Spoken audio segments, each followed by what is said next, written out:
প্রথমেই সরকারকে সাধুবাদ জানাই। বেসরকারি বিশ্ববিদ্যালয়ের উপর যে করটা ছিল, ট্যাক্স ছিল, সেটা কিন্তু কমিয়ে মাত্র 5% করা হয়েছে। আজকের ভিডিওটা কথা বলবো বেসিক্যালি প্রাইভেট ইউনিভার্সিটিতে যে কর ছিল, অর্থাৎ যে ট্যাক্সগুলো আমরা দিয়ে থাকি, শিক্ষার্থীরা দিয়ে থাকে, এটা যদি আমি ব্যাকএন্ডে চলে যাই, যখন এই আইনটা পাস হয় তখন মনে হয় বাংলাদেশের কয়েকজন যদি কথা বলে এই প্রাইভেট ইউনিভার্সিটির শিক্ষার্থী এবং অথরিটির এরকম একটি জুলুম করা, আমি কিন্তু এই বিপক্ষে কথা বলেছিলাম। মানে হচ্ছে যেহেতু পাবলিক ইউনিভার্সিটি, আমার অনেক আর্টিকেল আছে, আমার ভিডিও আছে, প্রাইভেট ইউনিভার্সিটি যেখানে শিক্ষার্থীরা টাকা পয়সা দিয়ে পড়ে, ওইদিকে আবার হচ্ছে পাবলিক ইউনিভার্সিটি প্রচুর টাকা পয়সা পায়, ফান্ডিং পায়, গতানুগতিকভাবে কিন্তু প্রাইভেট ইউনিভার্সিটির শিক্ষার্থীরা ভালো করছেন। তো মূল পয়েন্টটা হচ্ছে, যেহেতু কর কমে এসেছে, সরকার এটা 2026 এবং 27 অর্থ বছরের একটা নিয়ম করেছে, মাত্র 5% তা কর দিতে হবে, ট্যাক্স দিতে হবে।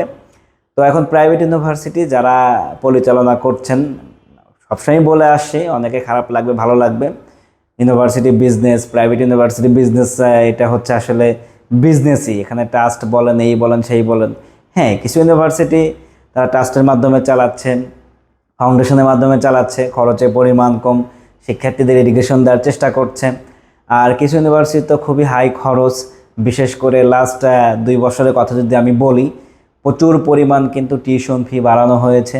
কারণ হচ্ছে সরকারকে যেহেতু 15% দিতে হবে, খুবই সিম্পল হিসাব, বিশ্ববিদ্যালয়ের মালিক পক্ষ তার নিজের ঘর থেকে টাকা দিয়ে এই টাকাগুলো সরকারকে দিবে না।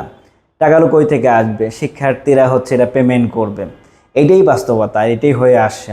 এখন 2 বছর আগে বা 1.5 বছর আগে কি হয়েছে, প্রত্যেকটা ইউনিভার্সিটিতে কিন্তু টিউশন ফিটা বেশ বাড়িয়ে দিয়েছে।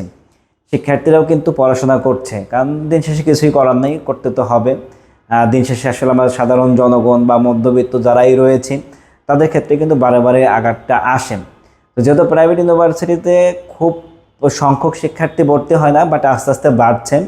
এই সংখ্যা যদি অনেক বেশি থাকতো পাবলিকের মতো, তাহলে একাধিকবার আন্দোলন হতো, কেন এত খরচ বাড়ানো হচ্ছে, এত টিউশন ফি কেন, টাকার তুলনায় কোয়ালিটি দিতে পারছে কিনা, ইত্যাদি ব্যাপার নিয়ে আন্দোলন হতো।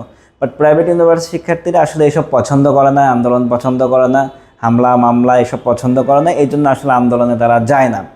এখন আমার মূল কথা হচ্ছে, যেহেতু সরকার 10% কমিয়ে মাত্র 5% করেছে, যেসব বিশ্ববিদ্যালয়ের তখন হচ্ছে 15% বাড়ার পরে যারা 30%, 35%, কিছু বিশ্ববিদ্যালয়ে 40% পর্যন্ত টিউশন ফি বাড়িয়েছিলেন।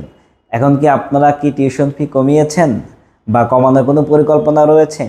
এখন পর্যন্ত কিন্তু আমি কোনো বিশ্ববিদ্যালয়ে দেখিনি টিউশন ফি কমেছে, বরঞ্চ আরও বাড়ছে। এখন কি প্রসেসে বাড়ছে, কি প্রসেসে তারা বাড়াচ্ছে, এই ব্যাপারে আমার কাছে মনে হয় ইউজিসি এবং সরকারের আরও বেশি নজর দেওয়া উচিত।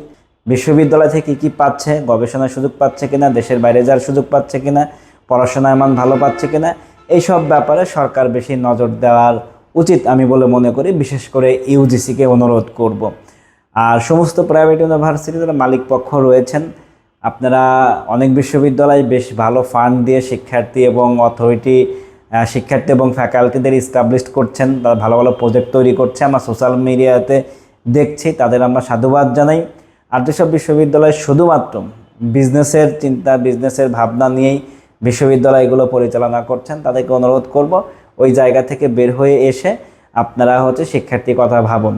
আর কিছু বিশ্ববিদ্যালয় আছে যেগুলো হচ্ছে মোটামুটি খুব ভালো র্যাঙ্কিংয়ে নাই, বাট খুবই চেষ্টা করছে পড়াশোনার মান ভালো করার জন্য, বিভিন্ন ফ্যাকাল্টি তারা নিয়োগ দিচ্ছে, ভালো ভালো শিক্ষার্থীদের স্কিল ডেভেলপমেন্টে কাজ করছেন। সেসব বিশ্ববিদ্যালয় এখন স্ট্রাগলিংয়ে আছেন। আশা করি ওইসব বিশ্ববিদ্যালয়ে তাদের নিজস্ব জায়গায় এখনও অবস্থান করছেন, শিক্ষার্থীদের কথা ভাবছেন। তো ওইসব বিশ্ববিদ্যালয়কেও হচ্ছে স্বাগত জানাই। আর সর্বশেষ যেটা বলবো, প্রাইভেট ইউনিভার্সিটিতে তোমরা যারাই পড়তে চাও, কোন বিশ্ববিদ্যালয় ভালো হবে, কেমন হবে, টিউশন ফি কেমন, এইসব ব্যাপারে জানতে চাও, আদনান ব্লগে SMS করতে পারো। আমি একটা ভালো গাইডলাইন দিয়ে তোমাদের বিশ্ববিদ্যালয়ে ভালো একটি পরামর্শ দিব। সবাইকে ধন্যবাদ।